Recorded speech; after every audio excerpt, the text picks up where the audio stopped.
Yo, what's up Moon Gang? So, this is my day 11. Ay, sarap ng pakiramdam ko.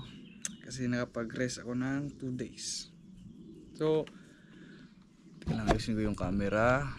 This is it. Okay. Nung Sabado, anong Bernes ng gabi, sinabihan kami na mag-overtime daw. Pero, I choose not to do overtime. You know why? Alam nyo naman, pagod tayo lagi eh. Dun sa amin, sa batch namin, 'di ba 9 kami. So hindi ako nag-overtime. Tsaka yung isang kasama ko, and the rest nag-overtime sila kasi di ko na kaya talaga. So ayun, nung Sabado, tulog ako ng tulog. Magaling ko. Magkasama na kami ng mga batch ko dito.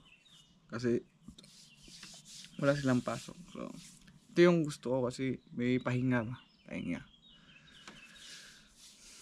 Tapos Mungang, alam niyo, nakakatuwa kasi alam niyo yun, yung mga followers ko sa Facebook na nagbabalak mag-Hungary. Shout out kay Teka lang, just a moment. Kay Kyle Clarence E. Martin. Shout out sa iyo, Kyle.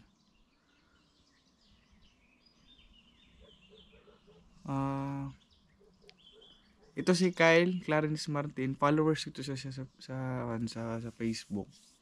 Yun. Si Kyle kasi lagi ko siyang nakikita sa comment section ko, nagko-comment talaga. Nagko-comment ko. Pero alam niyo ba na flight niya papunta dito sa Hungary? Flight niya papunta sa Hungary. Nakaka-proud kasi alam niyo naman it's nothing special about my vlog na ganito.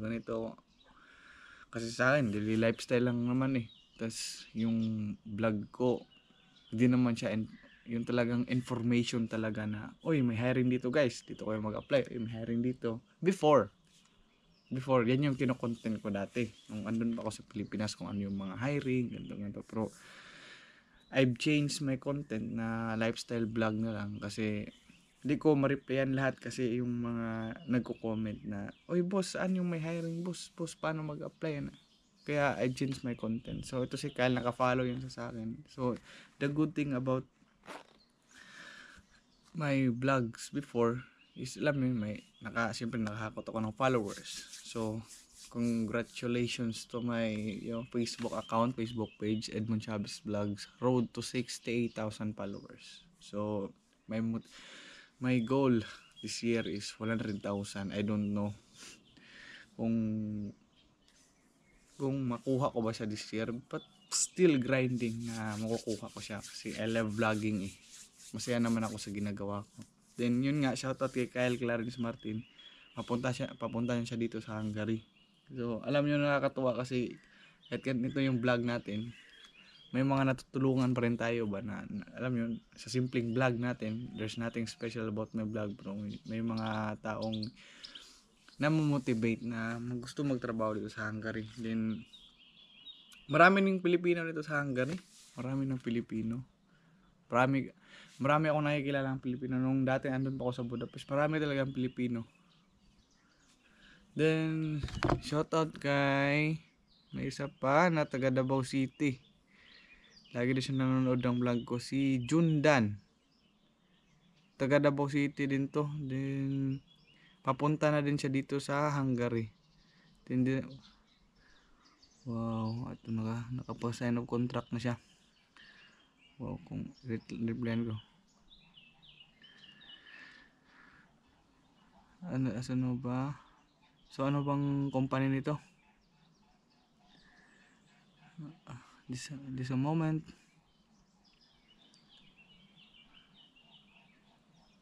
Electro. Siya, nasa electronics company siya. Lagi din siya nanonood ng vlog ko. Kababayan ko, taga Davao City. Taga Davao City din siya. Then, Bisaya din. Then, luckily, nakapirma na ng kontrata sa electronics company dito sa Hungary. Yan, ano pa ba? Then, shoutout ko muna yung body ko, si Melvin Graciano, na ka-video call ko siya kagabi. Kasi chinat ko. Kasi yung mga kabatch ko talaga na friends ko, kabatch ko na naging kaibigan ko, naging solid na kaibigan ko, si shoutout kay Melvin Graciano, kay Manuel Infante, tsaka kay Liomel Ramos, yun yung mga top 4 buddies ko talaga na masasabi mong solid talaga ba. Kasi may mga kanya-kanyang best friend naman tayo eh. Like, same ko yung ugali, kaibigan na kaibigan mo to dito ganito. Marami tayong kaibigan pero mabibilang lang yung tipong ano, yung pinaka-close mo talaga ba. So, chinat ko si si Graciano kagabi. Boy, namimiss ko kayo. Graciano tsaka si Emmanuel. Boy, namimiss ko kayo ni Eman, boy. Tapos chat ko naman si Milvin, namimiss ko kayo ni Milvin. Eman, yun dito. Sabi niya sa akin ako na tawagan mo boy, na homesick ata boy.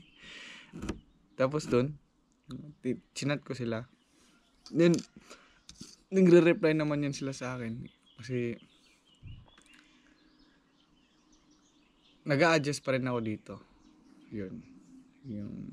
Kasi tahimik dito eh. Hindi kagaya dati sa Budapest na during his days, gumagala ako mag-isa. Pupunta ako sa mga park, sa tabing dagat. Kasi gusto ko kasi, yung may makikita akong maraming tao ba. I grow up in province area. Kasi province area naman yung place namin sa New Bataan, Compostela, sa Davao del Norte. But hindi ko siya talaga type na doon ako manirahan, ganun. Gusto ko yung nasa city ako. Sino bang hindi ma-homesick dito? Tingnan nyo naman yan. Oh, kulang na lang, may wrong turn dyan eh. Diba? Yan, oh. Tingnan nyo, oh. Tingnan nyo kapitbahay, oh. Oh, diba? Puno ang andito. Tapos yung grocery store dito, manlayo. Wala kaming nearest grocery store. It takes 1 hour to go to a grocery store. Malayo talaga. Pero the good thing here, kasi may advantage at disadvantage naman yan. Siguro makakatipid ka dito kasi sa Budapest ka, bili ka talaga ng bili. Pero parang sinasabi ko lang pampalubag loob yan. Ayan, shout out sa Melvin Graciano. First day niya ngayon sa work. I'm really happy kasi makakapag-start na rin siya. Nasa tinapayan siya na kumpanya, hindi ko alam kung anong kumpanya niya. Basta sa about tinapay, nagbibiro-biroon na kami, sabi niya sa akin, boy, makakatikim na rin. Sabi niya sa akin kagabi, makakatikim na rin ako ng tinapay, boy. Sabi ko, bulsa mo. Sabi ko, bulsa mo. Ay, gagi, wag. Pwede, pero sabi na, pwede kami kumain ng tinapay sa loob, boy, pero bawal na ko daw. Bawal daw yung bulsa. Tsaka sino pa ba? Yun. Yan. First day niya ngayon. So, first day niya, it's June 24 yung first day ni Melvin Graciano. Kung hindi nyo po alam, sa mga bago kong followers, si Melvin Graciano, siya po yung kabatch ko na pumunta dito sa Hungary. Naka-roommate ko pa dito sa Samsung sa Budapest.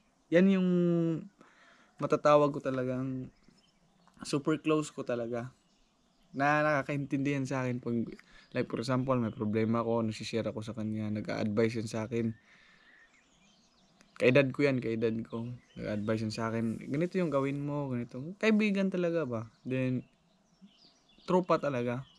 Then, kaya nung way back, March 6, last duty ko na, sinabi ko sa kanya na, yun nga, natanggal ako sa Samsung. Siyempre, nakakuhan siya na-shock siya ba? Kasi,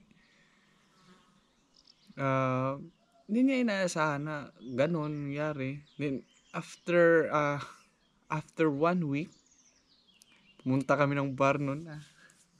Sinamahan niya ako na, ganito daw, enjoy kami, ganito. Punta kami ng bar, inom kami. Ay, nag-inom muna kami sa hotel. Kasi dati kasi kung pumunta kami ng bar, umiinom muna kami sa hotel. Siyempre, ang bar naman sa Budapest, free entrance, so ano lang bayad. Tapos, kung yung inom, tapos yung tipong chuli-chuli na, yung parang, nahihilo na punta na kami ng bar. Siya kami. Pagkakinabukasan, natanggalit para siya. Tawa na lang ako. Sabi niya sa akin, puki, puki na, sabi ko na, sabi niya, puki ng ina boy. Nag-enjoy pa tayo boy, celebrate pa tayo kasi parang alis ka na boy. Sumunod din pala ako sa'yo. Tama talaga ako dun. Takgal din pala siya. Then, yun yung time na nasa Gans Hotel kami. So, yung Gans Hotel naka-address siya sa Kubanya. Tapos, na-transfer kami sa Pilanggo Utka. Tapos, after 1 week din, na-transfer din sila sa Tocoli. So, hindi na kami magkasama nun. Malayo na rin. Ay, hindi naman malayo. Siguro it takes 15 minutes papunta sa kanila, ganon. Liko-liko lang. Sakay ka lang ng tram. Malapit na naman. Tapos dun, yun, April 28, punta na kami dito sa Alsumokso Lab. Malayo talaga. Kasi, sa galing Budapest papunta dito, 2 hours and 30 minutes. 2 hours and 30 minutes. Ang problema dito, walang bus dito. May bus, pero during may schedule lang ba? Parang konti lang yung bus ba? Hindi talaga yung maraming bus may dumadaan. Kasi during weekends, walang biyahe papuntang Budapest. Ay nako. Hindi kami makakabili. Siyempre dito walang hindi ka makakabili ng mga pagkain. Kaya nagpapasalamat rin ako sa sa mga shoutout na po pala kay Jomar Borsola. Kasi pagpunta ko dito sa Alsumokso Lab, trabaho ko sa Mixec, may mga followers pala ako. Then yun, nakikihingi ako ng favor sa kanila, lalo na shoutout kay Jomar na pwede. Kasi Jomar, empleyado yan dito sa Mixec. May mga followers pala ako dito eh. Kaya that's the good thing about content creator kasi kalat pala yung vlog mo ba na kilala ka nila. Nakihingi ako ng favor na mabili ako ng ganito, ingredients, gatas, ganun. Kaya that's the good thing na may followers ka kasi alam mo yun, nakakahingi ka ng favor ba. Pero pag time naman na may blessings tayo, rin tayo yung parang makakabawi rin tayo ba, ganun lang. So, this is my day 11. So, laban pa rin kami. Yun. Walang susuko. Susuka pero hindi susuko. Ganun yun. Ganun yung motto natin sa buhay. Laban lang ng laban. So, this is my day 11. So, sa mga hindi pa po nakasubscribe sa YouTube ko, please subscribe to my YouTube channel, Edmond Chavez Vlogs. Kuha na tayo 2,600 subscriber in YouTube. Then kahit pa paano nadagdagan tayo ng subscriber isang araw may isa, ganun. Okay na. Kasi at katagalan nito makakuha ko na rin yung pinakagusto kong content kasi nag-iipon ako para makabili ako ng laptop para magagamit natin for video editing kasi kulang pa yung equipment ko na equipment ko pang vlogging. So tiyaga lang din kasi kahit mahirap kung mahirap ang sitwasyon namin dito, mas mahirapan na magtrabaho sa Pilipinas. Worth it naman dito kasi mas okay pa naman ang sahod dito kaysa sa Pilipinas ka. Tsaka may Instagram din po ako, Edmond Chavez Vlogs, TikTok, Edmond Chavez Vlogs, and I have also Facebook page, Edmond Chavez Vlogs, that road to 68,000 followers. Then I have also second Facebook page, The Adventure of Edmund Chavez Vlogs. I-change ko na sana yung name sa The Adventure of Edmund Chavez Vlogs, kaso I don't know how to change it. Nakakainis. Kasi yung dating name ko sa YouTube ko, The Adventure of Edmund Chavez Vlogs. Sa YouTube, tapos pinalitan ko na Edmund Chavez Vlogs. Kahit ipalit ko na Edmund Chavez Vlogs 2.0, mga ganun lang. So, yun lang naman guys. So, sa mga solid team Moongang ko na laging nanonood sa YouTube ko, sa Facebook, I really appreciate that. Lalo na sa mga subscribers ko, followers ko sa Facebook na nanonood lagi sa, alam niyo yun, sa YouTube ko. Marami pong salamat. Kasi kumikita tayo sa YouTube eh. Sa Facebook, kahit nagmi-million views ako sa Facebook, walang kita. Kasi, you know why? There's no Facebook monetization in Hungary. YouTube lang. Pero kahit pa paano naman nakakapag 100 views naman tayo sa YouTube.